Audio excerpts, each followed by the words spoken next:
Grab your digital remote and press the red button now. You're seconds away from a major interactive adventure, Walking with Beasts from BBC I. Especially designed for each digital TV service, it's the first interactive documentary of its kind. Press the red button now to navigate your way through the program as we answer your questions. How do we know about to kill a pig that could eat a rhino? How can we prove the existence of a heavily armored mammal the size of a small car? See it your way. Walking with Beasts from BBC I. To start your adventure, press the red button now. The news and sport now on BBC One with Peter Sissons and Mary Rhodes. Arafat responds to massive pressure to crack down on the terrorists. It follows carnage in Israel as suicide bombers strike again. Brown's promise on health reform, more money but no rise in income tax. Robbie Fowler still has it all to do for Leeds after a lacklustre debut. And CIA agents revealed on the ground in Afghanistan. Panorama investigates how the covert war against the world's most wanted terrorists is now being fought.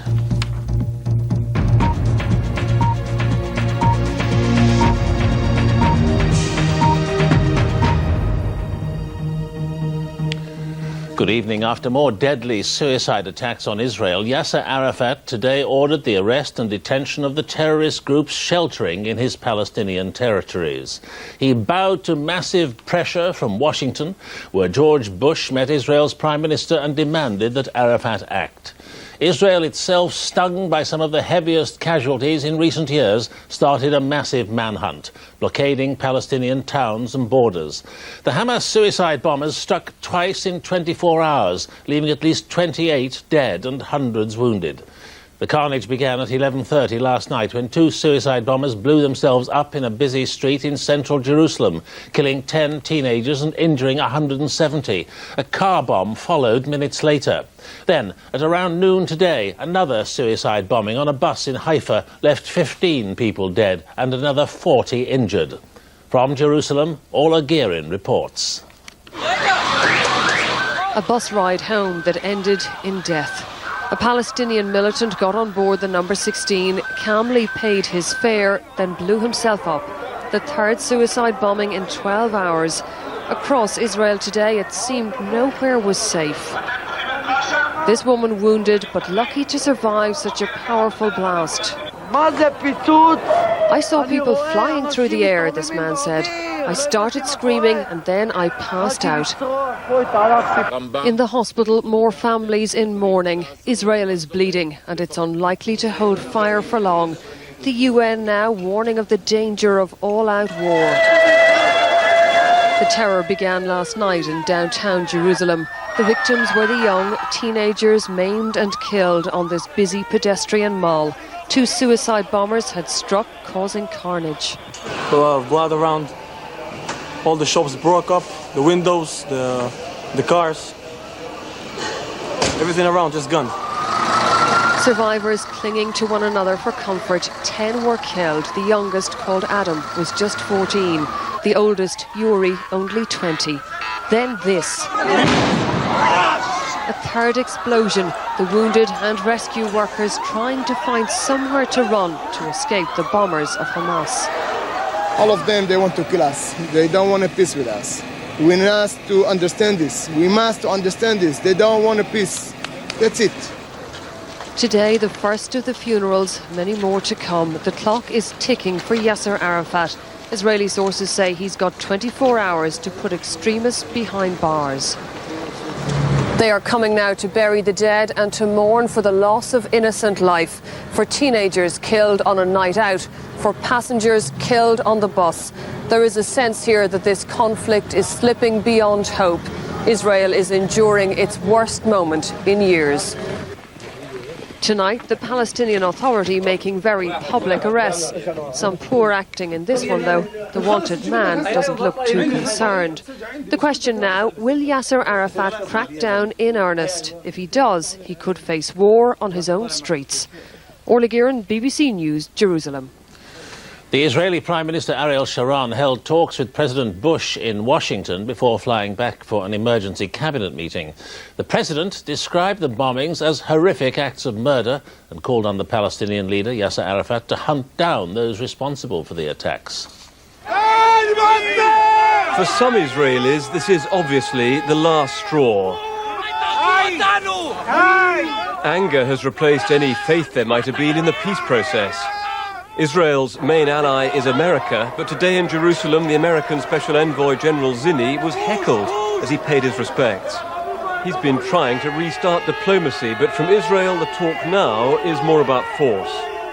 Israel must do now what is necessary to defend its people. We will not allow our children to be slaughtered in the heart of Jerusalem any longer. That's it. By chance, the Israeli Prime Minister Ariel Sharon was in Washington today. He has not said how he will respond, but a major military operation is highly likely.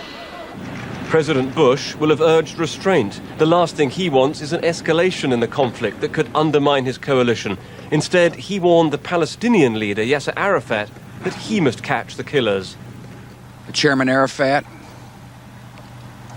must do everything in his power to find those who murdered innocent Israelis and bring them to justice. But that won't be easy. This current cycle of violence may be beyond control. It began 6 weeks ago. An Israeli cabinet minister, a right-winger, was shot dead in Jerusalem. That day, Israeli forces moved into Palestinian areas to catch the gunman. The Palestinians say over 40 people were killed in the following weeks. Day by day, both sides have suffered. Last month, 5 Palestinian boys were killed in one incident. And 9 days ago, a leading member of Hamas was killed by Israeli missiles. Now Hamas says it was behind this weekend's attacks. Tonight, Yasser Arafat promised to clamp down on extremists, but his ministers say the Israelis are making that harder. They made it very difficult for us to go after the people who violate the ceasefire by bombarding all the police offices and all the security installations and their vehicles. Ariel Sharon left Washington for an emergency cabinet meeting tomorrow. We'll see his reaction very soon. David Shrookman, BBC News. Our correspondent Tom Carver joins us now from Washington, and Orla Gearin is in Jerusalem. Orla, first, we're getting reports the Israelis have gone in hard tonight. Well, within the last few minutes, Peter, we've received information that 4 Palestinians have been shot dead by Israeli forces close to the West Bank town of Jenin. The Israeli army is telling us that this was a gun battle, that the 4 dead men were terrorists and that they were attempting to break out of Jenin and head towards Israeli territory. Now, at the moment, we have only their account of things. We do know that elsewhere across the West Bank and Gaza, Yasser Arafat's security forces have been making a very public display, pursuing certain wanted men. Palestinian sources say a total of 75, both from Hamas, which carried out this weekend's attacks, and from Islamic Jihad. But Israelis are already saying that this could be another fairy tale, as they put it, from Yasser Arafat, and reminding people that in the past his jails have had revolving doors and that the militants have been let out almost as quickly as they've been brought in. Briefly, Orla, what happens if Arafat doesn't hit the terrorists as hard as the Israelis want? Well, basically what the Israelis are saying is that they will be forced to go and do the job themselves. Now, they're not specifying exactly what form of action they would take, but I think we can assume that we might see a repetition of the previous pattern. They might decide to reoccupy Palestinian towns across the West Bank, send their tanks and troops in there, as they did recently when they stayed for several weeks. Orla Gearin, thank you. Tom Carver in Washington. Do you get the impression the Americans in this meeting between Sharon and Bush were trying to restrain the Israelis in some way? No, I have to say I don't get that impression. I think that's very significant. Normally after these kind of attacks, the Americans urge restraint on the Israelis, but this time no such public appeal has been made by the Americans. And the Americans know that they can hardly tell the Israelis that they cannot use all the means at their disposal to go after terrorists, when of course that's exactly what the Americans are doing in Afghanistan. But at the end of the day, American officials believe that a military solution is not an option, like the one being pursued in Afghanistan is not an option in the Middle East, and that eventually the two sides will have to sit down around a table and talk to each other. But for the moment, really all the Americans can do is try to urge the Palestinian Authority to be more effective. Tom Carver, Orla Gearin, thank you. Here, Tony Blair has joined the Chancellor Gordon Brown in indicating that taxes will have to go up to pay for increased spending on the National Health Service. The Chancellor says the extra money will be accompanied by reform of the health service to make sure it isn't wasted. He's refused to rule out increasing national insurance contributions to meet the cost. Health is now the front line of British politics. Ministers want a lot more money to sort it out, and they want the taxpayer to pick up the bill.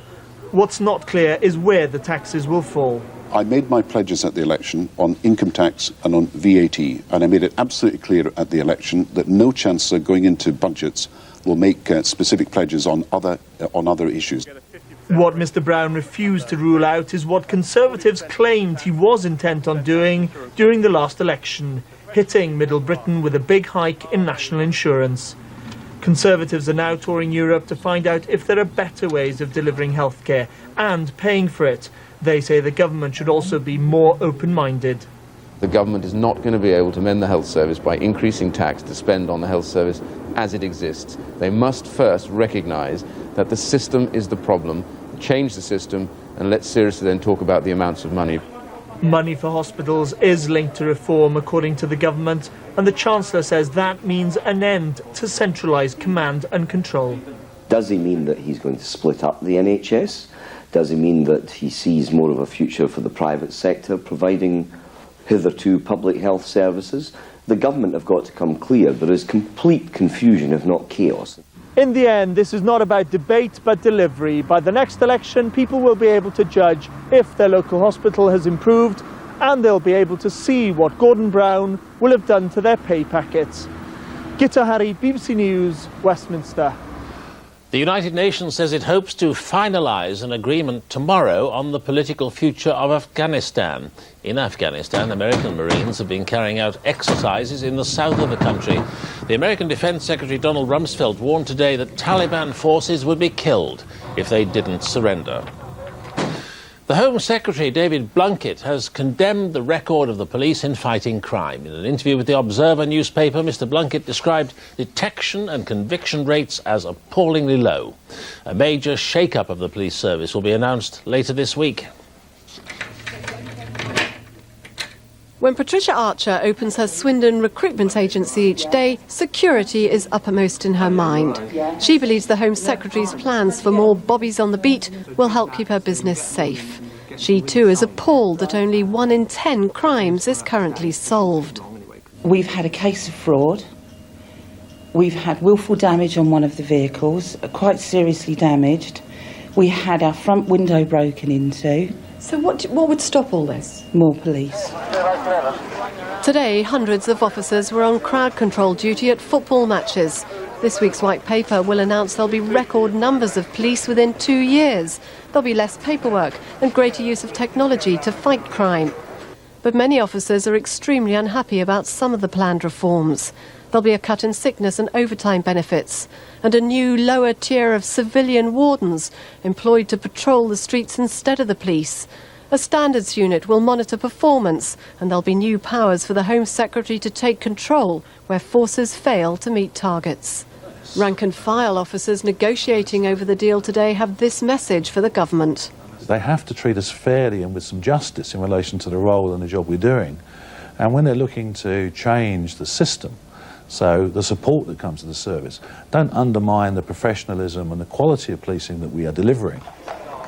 Senior officers are concerned too at new powers allowing the government to intervene when it believes the force is failing. A showdown is now almost inevitable. Margaret Gilmore, BBC News. Now, with news of Robbie Fowler's debut for Leeds and all the rest of the day's sport, here's Mary Rhodes. Thanks very much, Peter. Yes, Craven Cottage was the venue for Robbie Fowler's first game with Leeds since his £11 million transfer from Liverpool. But they missed out on the chance to go second in the FA Barclaycard Premiership table as Fulham held them to a goalless draw. And that's where we start our football roundup.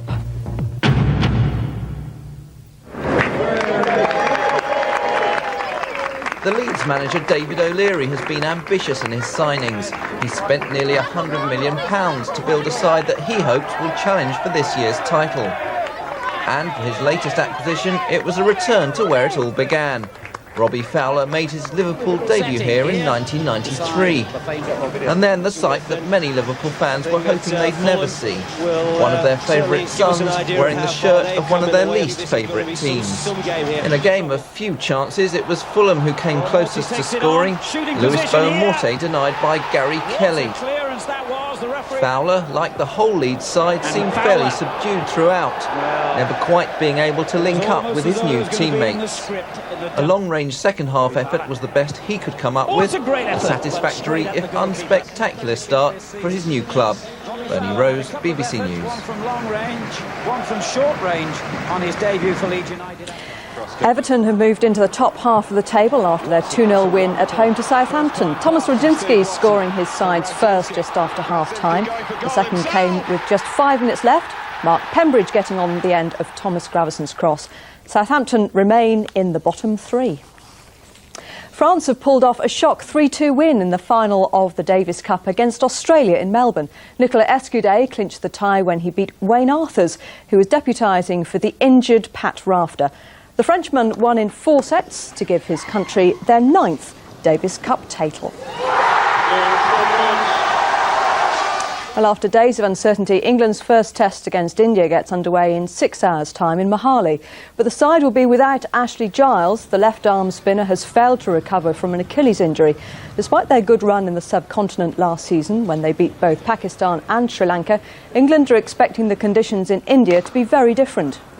Are playing, without doubt, the best side at home that you could play. India at home, with all their experience on these sort of pitches with the crowds, are the best side, as Australia found out last winter. And it's not an easy task, make no mistake of that. Whatever's happened in South Africa, wherever, these boys know how to play in their own country.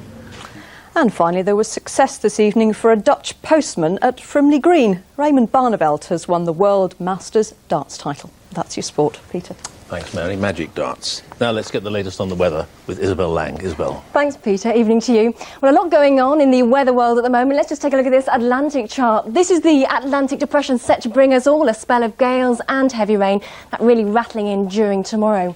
But for this evening, not too much going on. We have had some rain just coming into parts of western Scotland. We've also been watching this rain just creeping up from France now, giving quite a damp picture across many parts of the southeast. And here, I think, temperatures will hold up a few degrees above freezing. But with skies starting to clear now in central areas, I think it will be a chilly night. We're expecting a frost in many parts of England and Wales away from the southeast, maybe down to -2 in places, and again, a risk of some icy patches. If that's not enough of a problem, we are expecting some fog to form. It's already starting to turn misty in some parts of Lincolnshire. I think we could see some dense fog, especially, I think, in central and eastern parts of England and Wales. There's some nasty travelling conditions tomorrow morning. Now, away from that rather foggy, dank area in the east, I think there will be some sunshine tomorrow morning, but in the west all change as that system comes in from the Atlantic. Southerly gales driving in some rain to Ireland. That'll gradually creep into many parts of western mainland Britain in the afternoon. Not a nice end to the day in the west, and temperatures are slow to lift as well. And then for all of us tomorrow night, keep an eye on things wet and windy right across the British Isles. And after that clears through, it stays mixed. So we've got quite a mixed bag through Tuesday and Wednesday, windy with rain or showers. Maybe a hint of something just a little bit better later on in the week. That's your weather. Back to you, Peter. Isabel, thank you.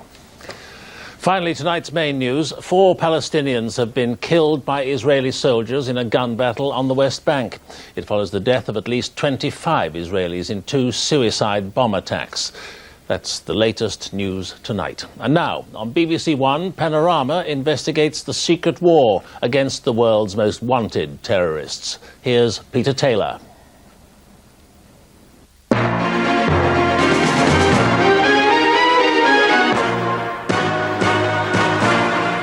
Our enemies are evil, and they're ruthless. I want justice. There's an old poster out west, as I recall, that said, "Wanted, dead or alive." In the aftermath of September the 11th, President Bush expressed the feelings of most of a shocked America. Nothing, it seemed, was to stand in the way of bringing bin Laden and his henchmen to justice. The nation burned with anger and demanded revenge. I don't want him brought to trial and incarcerated in this country. I don't want to see a dead body, because that just makes for a martyr. I just want him to disappear. You know, concrete shoes dropped into the Indian Ocean takes care of the dead part of dead or alive. But if Osama bin Laden is brought back dead rather than alive, or brought back at all, doesn't that simply create another 100 Osama bin Ladens? Not necessarily. We are going to have to kill a lot of terrorists, and we are going to have to remove at least one or two regimes that now support terrorism. That's the view of many of the former CIA agents we talked to in tonight's Panorama. They speak out with remarkable candor. Dead or alive implies the gloves are now off in America's war against terrorism. Ridding Afghanistan of the Taliban and Al-Qaeda is only the beginning of a global offensive, much of it fought in the shadows. There's a secret war that will be taking place. It's going to have to be a quiet and perpetual effort to face down this menacing threat. And will the CIA's hands be untied? I think they were untied by 12 o'clock on September 11th. There's no doubt the CIA is running free, and for its life. This week's carnage in the fortress at Mazar-e Sharif shows just how deep down and dirty the CIA has got. Suddenly, its agents stare death in the face in a war of medieval savagery. There's hundreds of dead here, at least.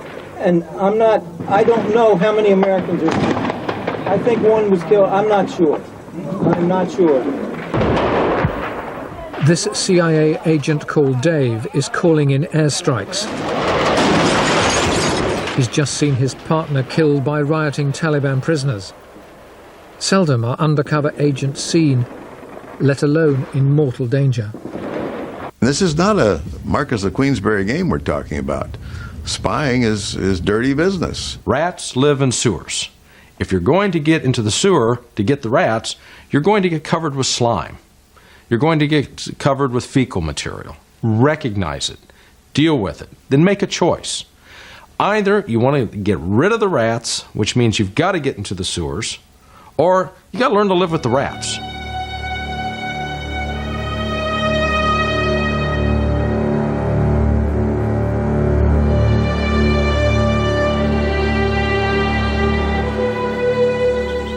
After fighting deep down and dirty for years, an obscure incident in the Guatemalan jungle tied the CIA's hands. It was the direct result of Jennifer Harbury's quest for her missing husband. It's an astonishing story. Harbury, a Harvard-educated lawyer, was convinced he was still alive and opened the grave where she'd been told he'd been buried. She never dreamt she'd uncover the CIA's dirty hands in the process. The fallout shook the CIA, shackled its operations, and played a part in the intelligence failure of September the 11th. I opened the grave, and there was a young man there, 15 years too young, 5 centimeters too short, with completely different scars and different teeth. I can already tell it's not him. It's missing the lower extraction behind the right side canine on the lower jaw. But off the bat, that's not him. That was very harrowing, and in fact, we had to open 4 different graves to find the grave where a young man in olive green orange uniform was buried. The other 3 were civilians, and they didn't match the autopsy report. And literally, people were wrenching decomposed heads out of the grave, placing them in a bucket and handing them to me and asking me if that was my husband or not, and if not, why not? Her missing husband was a guerrilla leader called Ephraim Bamaka. Bamaka was brought up in this Mayan village in the heart of the jungle. In Guatemala, Mayans are like the blacks of South Africa in the days of apartheid.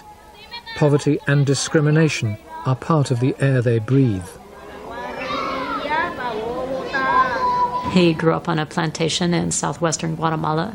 He went out every day to basically chop cotton and pick coffee for the plantation owner where he lived. He was very impoverished. He had educated himself in the mountains. He had learned to read and write in the mountains. The CIA had meddled in Guatemala since 1954, when it orchestrated a military coup. The generals were supported and armed by Washington. America was fighting the Cold War, with the CIA under orders to stem the communist tide in Central America. To the agency, the Guatemalan army was the defender of America's freedom. A civil war raged. The earth was scorched as hundreds of villages were wiped off the map. Tens of thousands were killed. Harbury's husband, Bamaka, was Washington's enemy too. He was a leader of an insurgent organization that had been declared by the U.S. government as our enemy, basically, because we supported for many, many years the Guatemalan government against this organization, which was a Marxist-Leninist organization. The U.S. government decided, and many different administrations had decided, that these people were not friends of ours. Bamaka left his village to fight the regime that oppressed his people. That's how he first met the Harvard lawyer when she was researching a book. In time they fell in love, and Bamaka and Jennifer got married. He didn't allow anyone to salute him. He didn't allow anyone to call him by his title, which was Comandante. He wouldn't permit that. He felt that that would go to his head and make him less good a leader. Why did he take up arms? Because in Guatemala, civilian reform was simply not permitted by the Guatemalan military.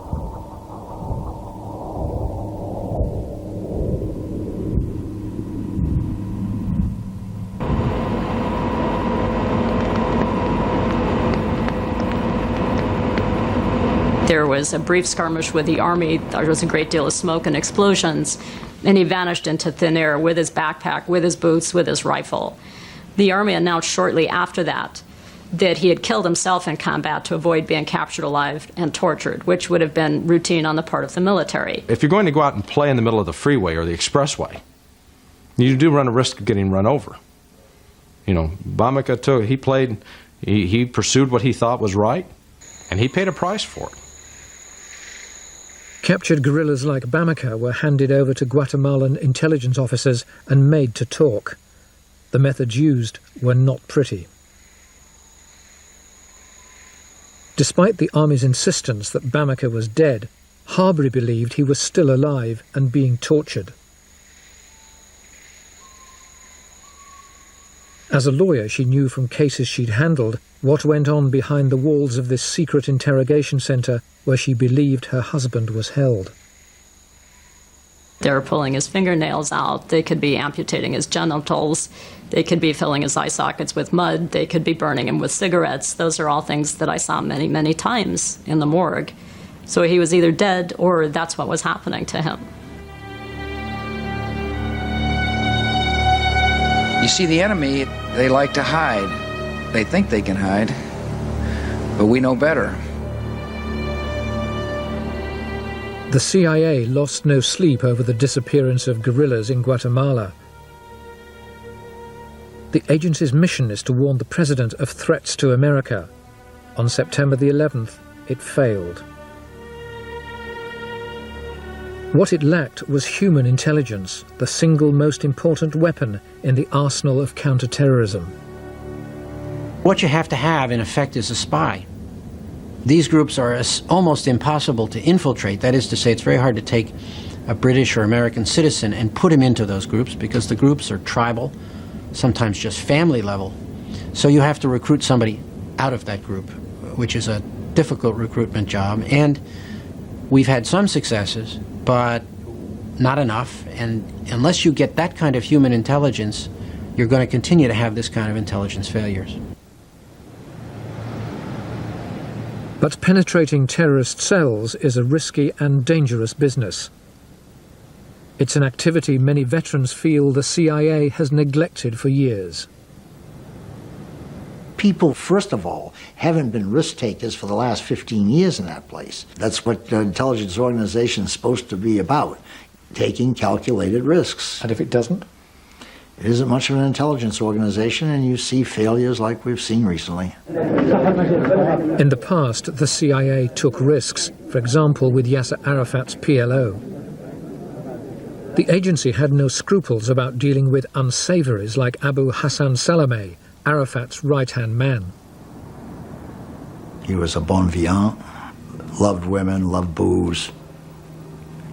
In a way, a good friend. I mean, he could be a good friend. Fun to be around, actually. But a killer.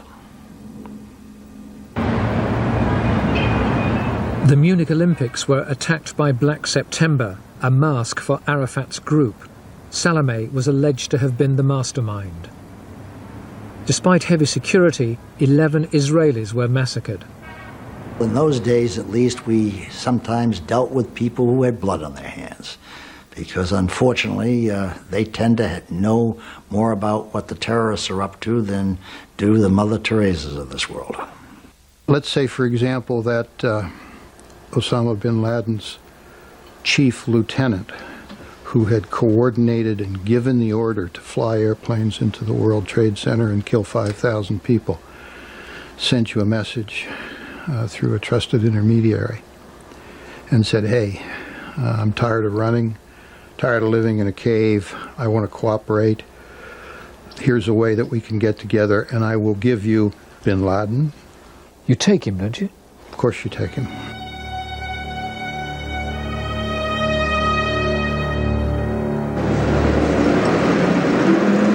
Harbury confronted the Guatemalan government but got nowhere. She was convinced she was being lied to. To force the issue, she embarked on a hunger strike, drinking water but nothing else. She was determined to get the authorities to reveal the truth about her husband. She called him by his guerrilla name, Everardo.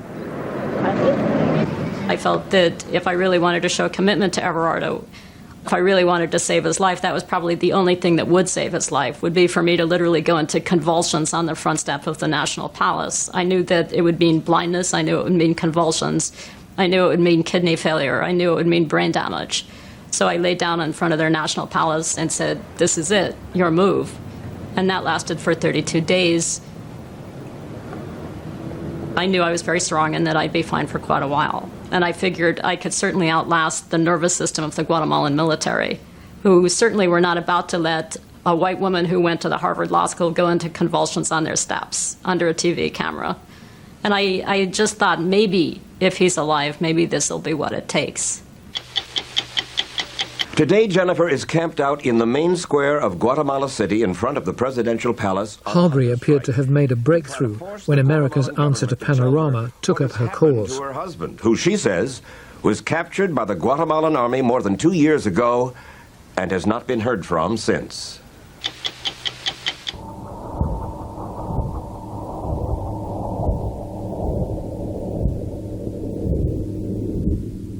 We know you're frustrated by what you're told by the Guatemalan government.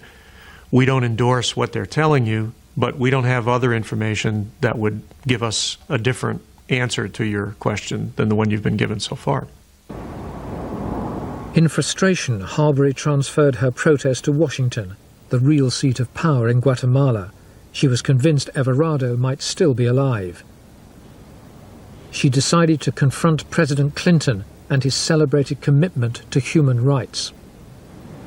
I went back on my hunger strike, but this time it was in front of the White House, because it was now very clear to me that they were all lying to me and that they knew exactly where he was and what had become of him.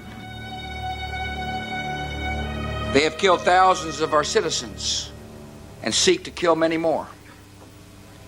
They seek to overthrow friendly governments to force America to retreat from the world. They seek weapons of mass destruction, but we're seeking them. Nearly 20 years earlier, George Bush Sr. was vice president. Like father, like son. We're not going to let a bunch of insidious terrorists, cowards, shape the foreign policy of the United States. And they damn sure hadn't shaken the courage of these men. September the 11th was not the first time Islamic extremists had inflicted grievous loss on America, nor was it the first time that the White House had threatened swift and terrible revenge. The Lebanon taught America a bloody lesson. In fighting terrorism, words have to be matched with deeds.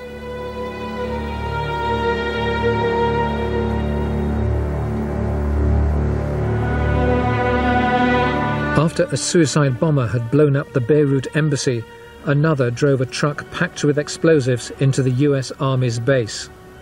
241 Marines died in the rubble.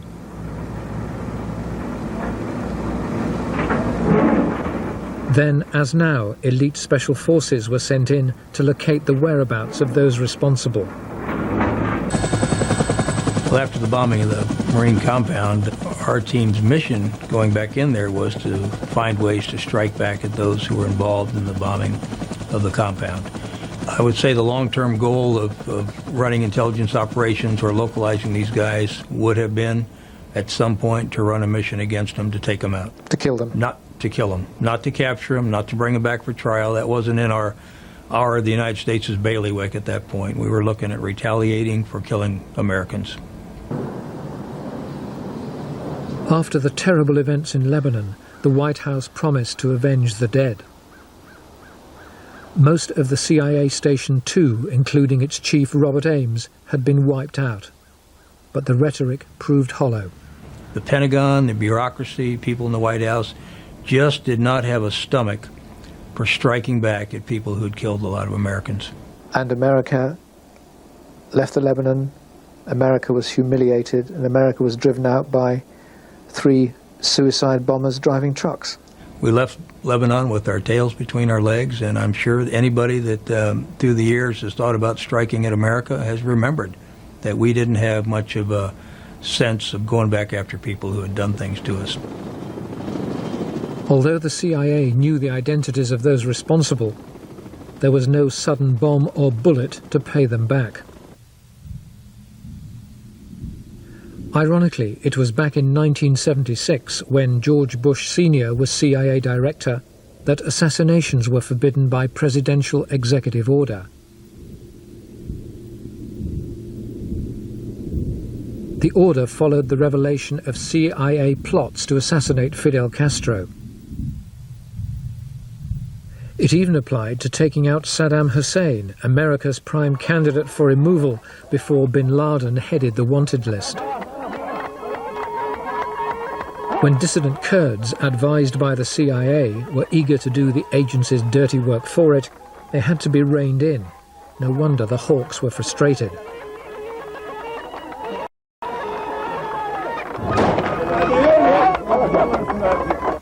I mean, good God. We want to kill Saddam, but now we're into this crazy world where we can train Kurds to kill Iraqis as long as they're not Saddam, but Saddam's the problem, but we can't kill him because that's against the executive order. Despite the adulation, Saddam was constantly in the sights of the Kurdish dissidents who plotted against him, but the CIA could only go so far.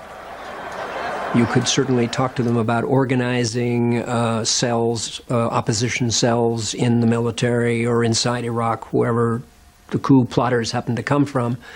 And saying we're going to kill Saddam. Say we're going to kill Saddam and this is what we're going to do. But, I mean, we would basically put them off. They would be surprised the first time they heard this, but then you just say, can't do it, sorry. We have now gone into a world of Alice in Wonderland. We're on drugs, we are hallucinating, and that kind of insanity in part has contributed to what led to September 11th. Although there's been no official word about rescinding the executive order, the poster depicting America's most wanted leaves little to the imagination. There's no need for the caption, dead or alive. I'm not talking about helter-skelter, sort of every two-bit terrorist. But I think there are certain wicked people that need to be removed from the playing field.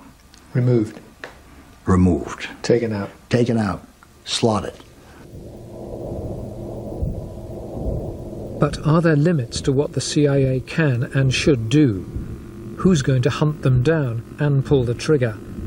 Is killing a job for the CIA or hired guns? If we're really going to send people in with pistols or rifles, probably better to get the special forces out of the military